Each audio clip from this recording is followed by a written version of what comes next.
ಆತ್ಮೀಯರೇ, ವೆಜ್ ಊಟ ತಿಂಡಿ ಯೂಟ್ಯೂಬ್ ಚಾನಲ್ಗೆ ಸ್ವಾಗತ. ನಾನು ಶ್ರುತಿ. ನೋಡಿ, ಇವಾಗ ಗಣಪತಿ ಹಬ್ಬ ಬರ್ತಾ ಇದೆ, ಗೌರಿ ಹಬ್ಬ ಬರ್ತಾ ಇದೆ, ಶ್ರಾವಣ ಮಾಸ ಅಂದ್ರೆ ಭಾದ್ರಪದ ಮಾಸ ಅಂದ್ರೆ ಸಾಲು ಸಾಲು ಹಬ್ಬಗಳಲ್ವಾ.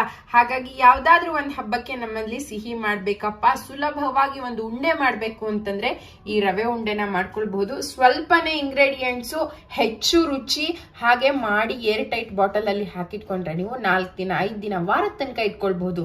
ಅಷ್ಟೇ ಅಲ್ಲ, ಇದಕ್ಕೆ ಪಾಕದ ಹದ ಬೇಕಿಲ್ಲ, ಪಾಕ ಮಾಡೋದು ಬೇಕಿಲ್ಲ. ಸುಲಭವಾಗಿ ಕಡಿಮೆ ಇಂಗ್ರೀಡಿಯೆಂಟ್ಸ್ ನಲ್ಲಿ ಹೇಗ್ ಮಾಡೋದು ಅಂತ ನೋಡೋಣ. ಚಿರೋಟಿ ರವೆ 3 ಕಪ್, ಸಕ್ಕರೆ 1.5 ಕಪ್, ಕೊಬ್ಬರಿ ತುರಿ 1.5 ಕಪ್. ಇದು ಒಣ ಕೊಬ್ಬರಿಯನ್ನ ತುರಿದುಕೊಂಡು ಪುಡಿ ಮಾಡಿ ಇಟ್ಕೊಂಡಿದ್ದೀನಿ. ಹಾಗೆ ನೀರು 3/4 ಕಪ್, ತುಪ್ಪ, ಬೆಣ್ಣೆ ಕಾಯಿಸಿದ ತುಪ್ಪ 1/4 ಕಪ್, ಒಂದು 2 ಚಮಚದಷ್ಟು ಗೋಡಂಬಿಯ ಚೂರುಗಳು, 2 ರಿಂದ 3 ಚಮಚದಷ್ಟು ಒಣ ದ್ರಾಕ್ಷಿ, ಹಾಗೆ ಒಂದು 5 ರಿಂದ 6 ಏಲಕ್ಕಿ ಪುಡಿ. ನಾನು ಈ ಕಪ್ಪನ್ನ ಏನಕ್ಕೆ ಇಟ್ಟಿದ್ದೀನಿ ಅಂದ್ರೆ ಈ ಎಲ್ಲ ಇಂಗ್ರೀಡಿಯೆಂಟ್ಸ್ ನಾನು ಇದೇ ಕಪ್ ಮೆಜರ್ಮೆಂಟ್ ನಲ್ಲಿ ತಗೊಂಡಿದ್ದೀನಿ. ಹಾಗಾಗಿ ನೀವು ಯಾವುದೇ ಕಪ್ಪನ್ನ ತಗೊಂಡ್ರು ಸಹಿತ ಅದೇ ಕಪ್ಪಿನ ಮೆಜರ್ಮೆಂಟ್ ನಲ್ಲಿ ಈ ರೇಷಿಯೋನಲ್ಲಿ ಇಂಗ್ರೀಡಿಯೆಂಟ್ಸ್ ನ ತಗೊಂಡ್ರೆ ಸರಿ ಹೋಗುತ್ತೆ. ಹಾಗಿದ್ರೆ ಬನ್ನಿ ಈಗ ರವೆ ಉಂಡೆ ಮಾಡ್ಲಿಕ್ಕೆ ಸ್ಟಾರ್ಟ್ ಮಾಡೋಣ. ನಾವಿವತ್ತು ರವೆ ಉಂಡೆ ಮಾಡ್ತಿರೋದ್ರಲ್ಲಿ ನಿಮ್ಮೆಲ್ರಿಗೂ ಒಂದು ವಿಶೇಷನ ಹೇಳ್ತೀನಿ. ಸ್ಟವ್ ಹಚ್ಚಿ ನಾನು ಇವಾಗ ಒಂದು ಥಿಕ್ ಬಾಟಮ್ಡ್ ಪ್ಯಾನ್ ಅನ್ನ ಇಟ್ಕೊಳ್ತಾ ಇದ್ದೀನಿ. ಆದ್ರೆ ಇವತ್ತು ರವೆ ಉಂಡೆ ಮಾಡ್ತಾ ಇರೋದು ನನ್ನ ಕೈಗಳಲ್ಲ, ಬದಲಾಗಿ ಇವತ್ತು ನಮ್ಮ ತಂದೆ ಶ್ಯಾಮ್ ಸುಂದರ್ ಅವರು ನಮ್ ಜೊತೆ ಈ ವಿಡಿಯೋನಲ್ಲಿದ್ದಾರೆ. ಮತ್ತೆ ಅಪ್ಪ ಮಾಡೋ ರವೆ ಉಂಡೆ ಅಂತಂದ್ರೆ ನಮ್ಮ ಮನೆಯಲ್ಲಿ ಎಲ್ರಿಗೂ ಫೇವ್ರೇಟ್, ಅಷ್ಟು ಚೆನ್ನಾಗಿ ಮಾಡ್ತಾರೆ. ಹಾಗಾಗಿ ಇವತ್ತು ಈ ಪ್ರಾಸೆಸ್ ನ, ರವೆ ಉಂಡೆನ ಈಸಿಯಾಗಿ ಹೇಗ್ ಮಾಡೋದು ಅನ್ನೋ ರೆಸಿಪಿಯನ್ನ ನಮ್ಮ ತಂದೆ ಶ್ಯಾಮ್ ಸುಂದರ್ ಅವರು ತೋರಿಸ್ಕೊಡ್ತಾರೆ. ಅಪ್ಪ, ವೆಜ್ ಊಟ ತಿಂಡಿ ಯೂಟ್ಯೂಬ್ ಚಾನಲ್ಗೆ ಸ್ವಾಗತ. ನಾವೀಗ ಚಿರೋಟಿ ರವೆಯನ್ನ ಡ್ರೈ ರೋಸ್ಟ್ ಮಾಡ್ಕೊಳ್ತಾ ಇದೀವಿ. ಫಸ್ಟ್ ಗೆ ನಾವು ತುಪ್ಪನ ಸೇರಿಸ್ಕೊಂಡಿಲ್ಲ, ಬದಲಾಗಿ ಮೊದಲು ಹಾಗೆ ಚಿರೋಟಿ ರವೆನ ಹುರಿದುಕೊಂಡು ಅದನ್ನೇನು ಆಲ್ಮೋಸ್ಟ್ 90% ಹುರಿದಿದೀವಿ ರವೆನ ಅನ್ನುವಂತಹ ಹಂತದಲ್ಲಿ ನಾವ್ ಇದಕ್ಕೆ ತುಪ್ಪನ ಸೇರಿಸ್ಕೊಳ್ತೀವಿ. ಮೊದಲೇ ತುಪ್ಪ ಸೇರಿಸ್ಬಿಟ್ರೆ ರವೆ ಸ್ವಲ್ಪ ಅಂಟಂಟ್ ಆಗ್ಬಿಡುತ್ತೆ ಅನ್ನೋ ಉದ್ದೇಶದಿಂದ ಈಗ ತುಪ್ಪನ ಸೇರಿಸ್ತಾ ಇದ್ದೀನಿ. ನೋಡಿ, ನಾನು ಇಟ್ಕೊಂಡಿದ್ದಂತಹ ತುಪ್ಪದಲ್ಲಿ ಸುಮಾರಾಗಿ ಅರ್ಧ ಭಾಗದಷ್ಟು ತುಪ್ಪನ ಈಗ ಈ ರವೆ ಹುರಿಲಿಕ್ಕೆ ಸೇರಿಸ್ಕೊಂಡಿದ್ದೀನಿ. ಇನ್ನು ಅರ್ಧ ಭಾಗನ ಗೋಡಂಬಿ ದ್ರಾಕ್ಷಿ ಕರಿಲಿಕ್ಕೆ ಹಾಗೆ ಎತ್ತಿಟ್ಕೊಳ್ತಾ ಇದ್ದೀನಿ. ನೀವೀಗ ನೋಡಬಹುದು, ನಾವು ರವೆನ ಆಲ್ಮೋಸ್ಟ್ ಹುರಿದಿದೀವಿ. ಅದ್ರ ಬಣ್ಣ ಸ್ವಲ್ಪ ಬದಲಾಗ್ತಾ ಇದೆ.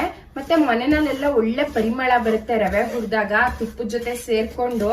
ಮತ್ತೆ ಇನ್ನೊಂದು ಅಂಶ ಹೇಳ್ಬೇಕಂತಂದ್ರೆ ಆ ರವೆಯ ಬಣ್ಣ ಲೈಟ್ ಆಗಿ ಚೇಂಜ್ ಆಗುತ್ತೆ. ಅಂದ್ರೆ ಒಂಥರ ಕ್ರೀಮಿಶ್ ಕಲರ್ ಇಂದ ವೈಟಿಶ್ ಕಲರ್ಗೆ ಸ್ವಲ್ಪ ಬದಲಾಗುತ್ತೆ. ಆ ಸ್ಟೇಜ್ ಅನ್ನ ನೋಡಿ ಕೂಡ ನೀವು ರವೆ ಹುರಿದಾಗಿದೆ ಅಂತ ತಿಳ್ಕೊಳ್ಬಹುದು, ಅಥವಾ ಅದರ ಪರಿಮಳದಿಂದ ಕೂಡ ತಿಳ್ಕೊಳ್ಬಹುದು. ಇಲ್ಲ ಒಂದ್ಸಲಿ ಕೈಯಲ್ಲಿ ಈ ರೀತಿ ಮುಟ್ ನೋಡಿದ್ರೆ ಆ ಟೆಕ್ಸ್ಚರ್ ಚೇಂಜ್ ಆಗಿರುತ್ತೆ. ಹಾಗಾಗಿ ಕೂಡ ನೀವು ರವೆ ಹುರಿದಾಗಿದೆ ಅಂತ ತಿಳ್ಕೊಳ್ಬಹುದು. ಇವಾಗ ಹುರಿದಿರುವಂತಹ ರವೆನ ನಾವು ಒಂದು ಬೇಸನ್ಗೆ ಶಿಫ್ಟ್ ಮಾಡ್ಕೊಳ್ಳೋಣ. ನೀವೀಗ ನೋಡಬಹುದು, ನಾವು ಹುರಿದಿರುವಂತಹ ಈ ಚಿರೋಟಿ ರವೆಯನ್ನ ಈ ಬೇಸನ್ಗೆ ಶಿಫ್ಟ್ ಮಾಡ್ಕೊಂಡಿದೀವಿ. ಇದನ್ನ ಒಂದ್ ಸೈಡ್ ನಲ್ಲಿ ಇಟ್ಕೊಂಡು ಈಗ ಗೋಡಂಬಿ ದ್ರಾಕ್ಷಿಯನ್ನ ಕರ್ತ್ಕೊಳ್ಳಿಕ್ಕೆ ನಾವು ಒಂದು ಪುಟ್ಟ ಬಾಣಲೆನ ಇಟ್ಕೊಂಡಿದೀವಿ. ಹಾಗೆ ಉಳಿದಿದಂತಹ ಅಷ್ಟು ತುಪ್ಪವನ್ನ ಈಗ ಈ ಬಾಣಲೆಗೆ ಸೇರಿಸ್ಕೊಳ್ತಾ ಇದೀವಿ. ತುಪ್ಪ ಸ್ವಲ್ಪ ಬಿಸಿ ಆಗ್ಲಿಕ್ಕೆ ಬಿಟ್ಟಿದೀವಿ. ನಂತರ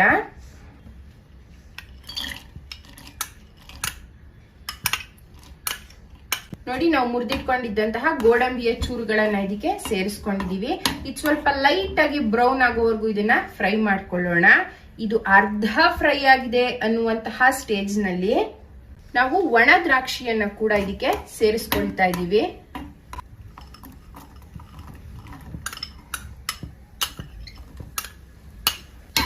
ನೋಡಬಹುದು ನೀವು, ತುಪ್ಪದಲ್ಲಿ ಗೋಡಂಬಿ ದ್ರಾಕ್ಷಿ ಎರಡು ಈಗ ಫ್ರೈ ಆಗ್ತಾ ಇದೆ. ಗೋಡಂಬಿ ಲೈಟ್ ಆಗಿ ಬ್ರೌನ್ ಕಲರ್ಗೆ ತಿರುಗಬೇಕು, ಮತ್ತೆ ದ್ರಾಕ್ಷಿ ಸ್ವಲ್ಪ ಬಲ್ಜ್ ಆಗ್ಬೇಕು, ಬಲೂನ್ ತರ. ಗೋಡಂಬಿ ದ್ರಾಕ್ಷಿ ಎರಡು ಒಳ್ಳೆ ಹದವಾಗಿ ಆಗಿದೆ.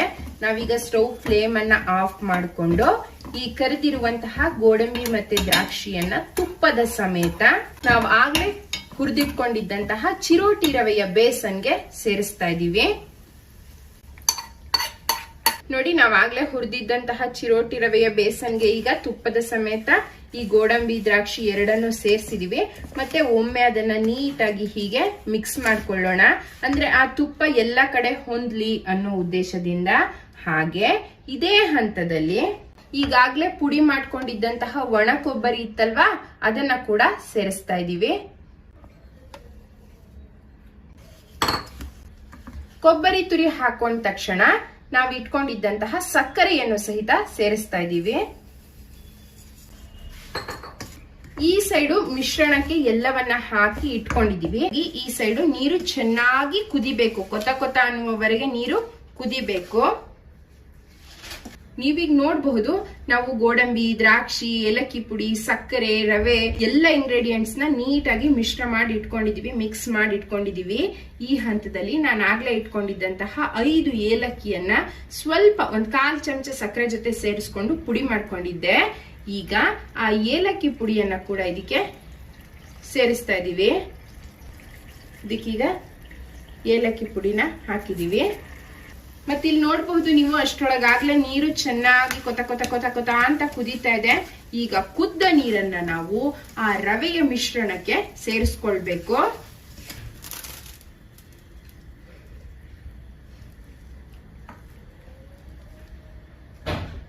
ನೀವು ಅಬ್ಸರ್ವ್ ಮಾಡಬಹುದು, ನಾವು ಕುದ್ದ ನೀರು ಅಷ್ಟನ್ನು ಒಂದೇ ಸರಿ ಸೇರಿಸ್ತಾ ಇಲ್ಲ, ಬದಲಾಗಿ 1/4 ಭಾಗ ಹಾಕೊಂಡು ಒಮ್ಮೆ ಮಿಕ್ಸ್ ಮಾಡಿ ನಂತರ ಇದಕ್ಕೆ ಇನ್ನೂ ನೀರಿನ ಅವಶ್ಯಕತೆ ಇದೆಯಾ ಅಂತ ನೋಡಿ ಬೇಕಿದ್ದಲ್ಲಿ ಮತ್ತೆ ಬಿಸಿ ನೀರನ್ನ ಸೇರಿಸ್ಕೊಳ್ತಾ ಇದೀವಿ.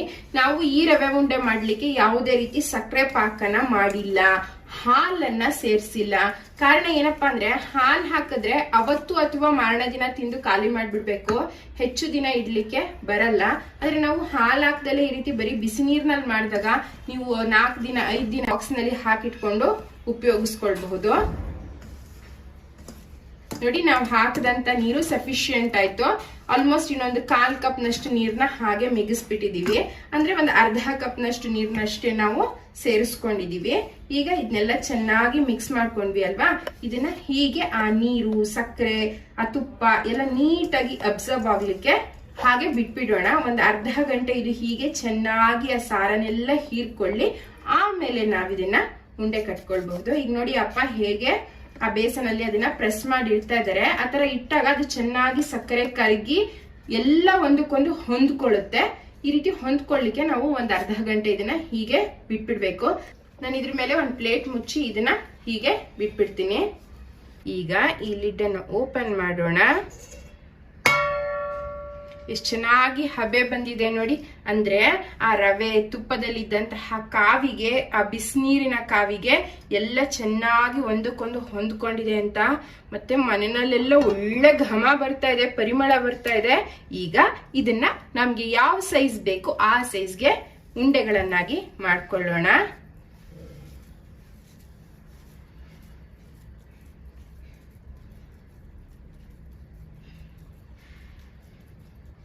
ನೋಡಿ ಅಪ್ಪ ಎಷ್ಟು ಸುಲಭವಾಗಿ ಅದನ್ನ ಉಂಡೆ ಕಟ್ಬಿಟ್ರು ಅಂತ. ಅಂದ್ರೆ ಅವ್ರಿಗೆ ರವೆ ಉಂಡೆ ಮಾಡಿ ಮಾಡಿ ತುಂಬಾ ಚೆನ್ನಾಗಿ ಪ್ರಾಕ್ಟೀಸ್ ಇದೆ. ದುಂಡಾಗಿ ಬಂತು ನೋಡಿ, ಎಷ್ಟು ಚೆನ್ನಾಗಿ ಬಂತು ಅಂತ.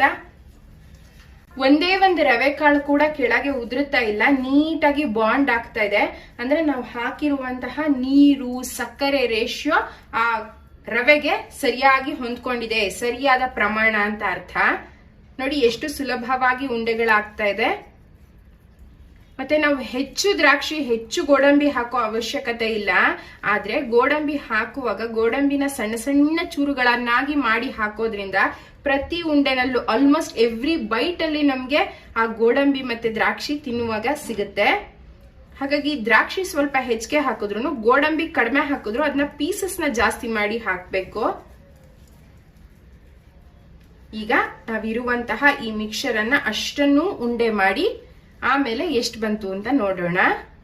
ನೋಡಿ, ನಾವೀಗ ಅಷ್ಟೂ ರವೆ ಉಂಡೆಗಳನ್ನ ಈ ರೀತಿಯಾಗಿ ದುಂಡೆಗೆ ಕಟ್ಟಿ ಇಟ್ಕೊಂಡಿದೀವಿ.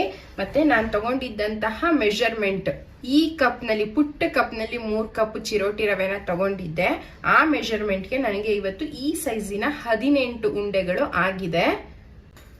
ಮತ್ ನೀವು ಅಬ್ಸರ್ವ್ ಮಾಡಬಹುದು, ಈ ರವೆ ಉಂಡೆ ಫುಲ್ಲು ವೈಟ್ ಕಲರ್ ಇಲ್ಲ ಅಂತ ಅನ್ಕೊಳ್ಬಹುದು.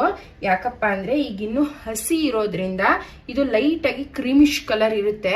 ನೀವು ಇದನ್ನ ಒಂದು ಅರ್ಧ ಗಂಟೆಗಳ ಕಾಲ ಹೀಗೆ ಆರ್ಲಿಕ್ಕೆ ಬಿಡಬೇಕು. ತಕ್ಷಣ ಇದನ್ನ ಡಬ್ಬಿಗೆ ಹಾಕಿ ಇಡಬಾರ್ದು. ಉಂಡೆ ಕಟ್ಟಿದ್ಮೇಲೆ ಇದು ಒಂದು ಅರ್ಧ ಗಂಟೆ ಚೆನ್ನಾಗಿ ಗಾಳಿನಲ್ಲಿ ಆರ್ಬೇಕು. ಅವಾಗ ಇದು ವೈಟ್ ಕಲರ್ ಕೂಡ ಬರುತ್ತೆ, ಮತ್ತೆ ಉಂಡೆ ಗಟ್ಟಿ ಕೂಡ ಆಗುತ್ತೆ, ಒಳ್ಳೆ ಹದದಲ್ಲಿ ಬರುತ್ತೆ. ನೀವು ನೋಡಬಹುದು ಯಾಕೆ ಇಷ್ಟು ಪುಟ್ಟು ಪುಟ್ಟದಾಗಿ ರವೆ ಉಂಡೆಗಳನ್ನ ಕಟ್ಟಿದೀರಾ, ದಪ್ಪ ಉಂಡೆಗಳನ್ನ ಕಟ್ಟಿಲ್ಲ ಅಂತ ಅನ್ಕೊಳ್ಬಹುದು. ಆದ್ರೆ ನಾವ್ ಯಾಕೆ ಈ ರೀತಿ ಪುಟ್ಟು ರವೆ ಉಂಡೆಗಳನ್ನ ಕಟ್ಟಿಟ್ಟಿದೀವಿ ಅಂತಂದ್ರೆ, ಕೆಲವ್ರಿಗೆ ಇನ್ನೇನು ಎಲೆಗ್ ಬಡ್ಸಕ್ ಹೋಗ್ತೀವಿ ಅಂದಾಗ ನನ್ಗೆ ಅರ್ಧ ಹಾಕಿ ಸಾಕು, ಸ್ವೀಟು ಸಕ್ಕರೆ ಜಾಸ್ತಿ ತಿನ್ನಲ್ಲ ಅಂತ ಹೇಳ್ತಾರೆ. ಹಾಗಾಗಿ ನಾವು ಕಟ್ಟುವಾಗ್ಲೇ ಪುಟ್ಟ ಉಂಡೆಗಳನ್ನ ಕಟ್ಟಿದ್ರೆ ಬೇಕಾದ್ರೆ ಇಷ್ಟಪಟ್ಟವರು ಒಂದ್ ಉಂಡೆ ತಿನ್ನೋ ಜಾಗದಲ್ಲಿ 2 ಇಸ್ಕೊಳ್ತಾರೆ, 2 ತಿನ್ನೋ ಜಾಗದಲ್ಲಿ 3 ಇಸ್ಕೊಳ್ತಾರೆ. ಆದ್ರೆ ಅದನ್ನ ಅರ್ಧ ಮುರಿದು ಹಾಕಿ, ಕಾಲ್ ಭಾಗ ಮುರಿದು ಹಾಕಿ ಅನ್ನೋದು ತಪ್ಪತ್ತೆ. ಹಾಗಾಗಿ ಮೊದಲು ಅವ್ರ ರುಚಿ ನೋಡಿ ಇಷ್ಟಪಟ್ರೆ ಇನ್ನೂ ಒಂದಲ್ದಿರ 2 3 ತಿನ್ಲಿ ಅನ್ನೋ ಉದ್ದೇಶದಿಂದ ನಾನು ಈ ಸೈಜ್ ನಲ್ಲಿ ಇವತ್ತು ಹೀಗೆ ಉಂಡೆಗಳನ್ನ ಕಟ್ಟಿ ಇಟ್ಕೊಂಡಿದೀವಿ. ಇಷ್ಟ್ರ ಜೊತೆಗೆ ಇನ್ನೂ ಒಂದು ವಿಷಯ ಹೇಳಬೇಕು ಅಂದ್ರೆ, ಇದನ್ನ ನಾವು ಜಂಕ್ ಫುಡ್ ಅಂತ ಕನ್ಸಿಡರ್ ಮಾಡಕ್ಕಾಗಲ್ಲ. ಇದು ಖಂಡಿತವಾಗಿಯೂ ಹೆಲ್ದಿ ಫುಡ್. ಯಾಕಪ್ಪ ಅಂದ್ರೆ ಇದರಲ್ಲಿ ನಾವು ಉಪಯೋಗಿಸಿರೋದು ಚಿರೋಟಿ ರವೆ, ಸಕ್ಕರೆ, ತುಪ್ಪ, ಡ್ರೈ ಫ್ರೂಟ್ಸು. ಹಾಗಾಗಿ ಇದು ಜಂಕ್ ಫುಡ್ ಅಲ್ಲ, ಬದಲಾಗಿ ಇದು ಹಳ್ಳಿ ಶೈಲಿಯ healthy food, festival recipe, village style, ನಾಟಿ ಸ್ಟೈಲ್. ನೋಡಿದ್ರ ಇಷ್ಟೆಲ್ಲ ವಿಶೇಷತೆ ಇರುವಂತಹ ರವೆ ಉಂಡೆನ ಆರ್ಡಿನರಿ ಸ್ವೀಟ್ ಅನ್ನಕ್ಕಾಗತ್ತಾ, ಎಕ್ಸ್ಟ್ರಾರ್ಡಿನರಿ ಸ್ವೀಟ್ ಅಂತ ಹೇಳ್ಬೇಕು. ಸುಲಭವಾದ ಮೆಥಡ್ ನಲ್ಲಿ ನಿಮ್ಗೆ ಇವತ್ತಿನ ವಿಡಿಯೋ ಇಷ್ಟ ಆಗಿದೆ ಅಂತ ತಿಳ್ಕೊಳ್ತೀನಿ.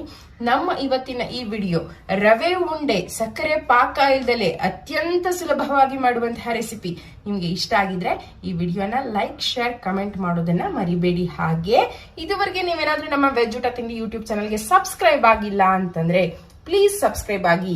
ಅದರಿಂದ ನಾವು ಮುಂದೆ ಅಪ್ಲೋಡ್ ಮಾಡುವಂತಹ ವಿಡಿಯೋಗಳು ನಿಮಗೆ ಸಿಗುತ್ತೆ ಅಂತ ಹೇಳ್ತಾ, ವಿಡಿಯೋ ನೋಟಿಫಿಕೇಶನ್ಗೆ ಸಬ್ಸ್ಕ್ರೈಬ್ ಬಟನ್ ಪಕ್ಕ ಇರುವಂತಹ ಬೆಲ್ ಬಟನ್ ಅನ್ನ ಕೂಡ ಪ್ರೆಸ್ ಮಾಡಿ ಅಂತ ಹೇಳ್ತಾ, ಮುಂದಿನ ವಿಡಿಯೋನಲ್ಲಿ ಮತ್ತೊಂದೊಳ್ಳೆ ಸೂಪರ್ ರೆಸಿಪಿ ಜೊತೆ ಸಿಗ್ತೀನಿ. ಅಲ್ಲಿ ತನಕ ನಾನು ನಿಮ್ಮೆಲ್ಲರ ಗೆಳತಿ ಶ್ರುತಿ ನಿಮ್ಗೆ ಧನ್ಯವಾದಗಳನ್ನ ತಿಳಿಸ್ತೀನಿ. ನಮಸ್ತೆ.